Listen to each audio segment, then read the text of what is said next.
Good day, and welcome to the Silverlight Show. Today, we're going to go over a very interesting statistic that Silverlight actually uncovered a month or two ago. But through the holidays and my family having a little bit of, flu this time of year, if you look at my image, it might become quite clear to you what kind of season it is. But anyways, let's get straight into the show. Silverlight was doing his usual surfing on the internet, and he found a most interesting statistic. And it supports something Silverlight has long suspected.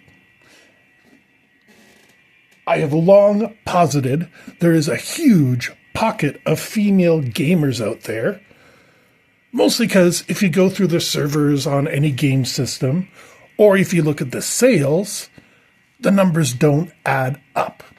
Now, for the purpose of this, we're defining gamers as anybody that plays games. We're not going to differentiate between Jenga and PUBG. We're not going to differentiate between Minecraft and StarCraft. People who play games. We're going to keep it simple. We're also not going to get dragged into what qualifies as a self-identifying female. It's a pointless argument. The International Olympic Committee struggles with this every year. They have doctors, they have lawyers, they have civil rights activists, they have, conservatives that still want everything to be the way it was 50 years ago. I am no dummy. I assume since you're listening to me, you're no dummy either. Neither of us is qualified. So, given that we're not going to qualify what a gamer is besides somebody who likes to play games, and we're not going to qualify what identifying as a female means because the statistics just aren't showing that, let's concentrate on our big statistic. In a worldwide survey, 48% of all gamers identify as female. Now remember, the premise to this episode is that there is a big population of female gamers out there, whether it be Magic, whether it be Battletech, whether it be, CSGO. There's a reason they're not showing up on servers. There's a reason they're not showing up to tournaments. There's a reason they're not reaching out on LFG, looking for a group. Well, let's dive into this statistic. Since this was a worldwide survey, it's very interesting. In many countries, women are not allowed to do certain things. I do not agree with this. I think women are equal to men. Yeah, men can be a little bit stronger and women can be, a little more agile, but with time and training, you can produce virtually identical athletes. So, yes, some people are more naturally inclined towards something. That's never going to be an argument. But the fact is, with dedication and training, you can eliminate all differences. So if we're not even able to count some countries in this survey, and still 48%, nearly 50% of people purchasing booster packs, buying Monopoly kits, buying Star Wars stuff, whatever it may be, about half of them are female. Again, we're not qualifying that. Where are these females going? Well, I think the clue is in what I introduced to the argument originally. There are female-only servers. There are game nights just specifically for LGBTQIA. Okay, I know it's 2S LGBTQIA+, and for females. And that's the clue that I wish to follow up on. Women, this is back in the 90s. Different time. Was it a golden age? Hell no. Was it a better time? Again, hell no. Silverlight went to the Pro Tour qualifier for Magic, the Gathering. This is about 95, 96. I forget exactly when. But in a basic gymnasium in a church basement, there were maybe 3 girls present. And I was so lucky as to play one of them. Honestly, she was a good player. I was happy for the fact to have played her.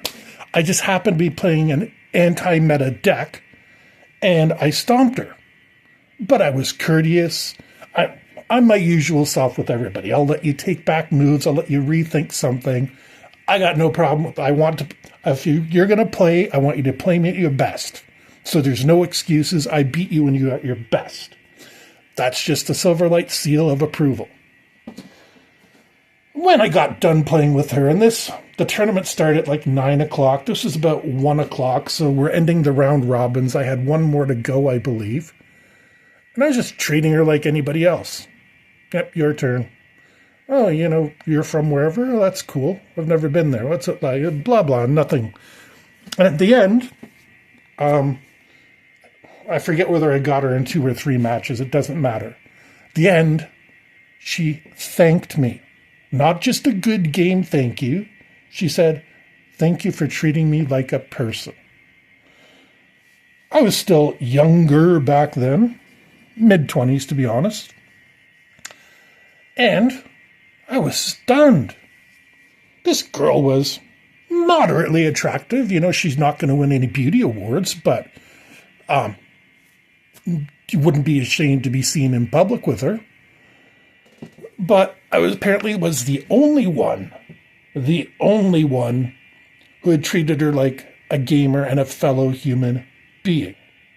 And this is stuck in my craw for almost 3 decades. And this statistic, nearly 50% of gamers worldwide consider themselves women, that speaks the world to me. So, why don't they go to tournaments? Precisely because of what I just said. And even though I think most people these days realize women are equally capable, have equal rights, equal, keep saying equal until you can't say it anymore. But we still have those that haven't quite figured it out yet. And it doesn't take a lot of toxicity in a tournament, in a gathering, in a group, to make people want to stay away. I actually ran a Facebook poll on one of the bigger groups and said, what can we do better? Number 1 answer, bathe. Yeah. We all know those people that think bathing is optional. I've literally just stepped out of the shower. Look at that outside. I'm going to have to go out and shovel it. I'll probably have to shower again because I'll be sweating like a pig at the end of that. But regular grooming, regular bathing, I don't care. That's a number 1 factor that was pointed out. Secondly, the treatment. I've been lucky in my life. I was raised by a very strong woman. I've mostly been around a very strong woman. And I like having an equal partner in a relationship. Some men can't believe a woman could possibly be equal to a man. It's disgusting to me. And some people take it upon themselves. I'm going to pick on Magic again, but this can apply to any game where, you have a skill level to it. And some men will decide it's their job to teach the woman. She could be top 10. She could be anything. When my daughter was 7, we played Jenga for the first time. Now, I've been holding off on her. I've been letting her play with her friends and stuff like that because I used to play Jenga in university. We played drinking Jenga. So before you moved to peace, you had to take a shot. Believe me, the game gets very challenging. My 7-year-old kicked my butt. She didn't like my high-risk, high-reward strategy, but she adapted to it and learned. I never had to show her this move is better. She looked at me. She understood. I was willing to teach her, but she knew the rules. She had her play style. I had no business interfering in my 7-year-old's game, much less a fully grown female. That's my attitude towards women. Hey, if somebody asks me, I'm going to do my best to explain it to you. I'm going to Google it to make sure I'm right. I'm going to give you the lesson the way I see it. But I'm not going to teach you. Again, I'm going to assume everybody's played Monopoly, and now you roll the dice and see how many squares you move. Yeah, I'm going to get decked if I'm at any sort of adult table, and rightly so. Nearly half of self-reported gamers are self-reported women, and they don't like coming out to tournaments. They don't like coming out to places where they're not comfortable. And that's the thing. I'm a 6'3" retired infantry veteran with, hand-to-hand training, and there's groups I purposely stay away from because I don't feel comfortable. Think how much worse it is for a female who probably surrounded, outnumbered, outgunned.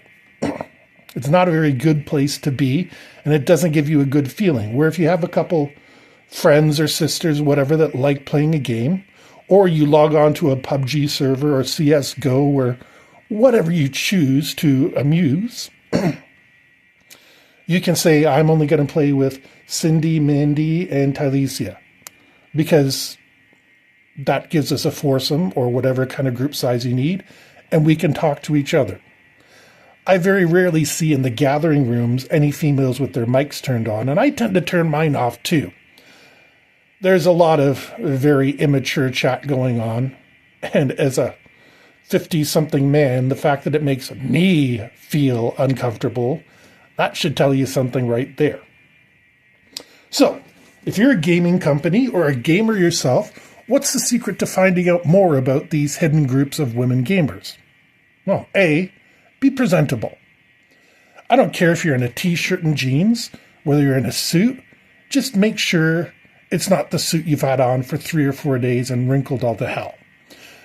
Make sure you apply a little soap to yourself, at least 3 to 4 times a week. Because we all sweat, that's just a part of being human, but that doesn't mean other people have to put up with it.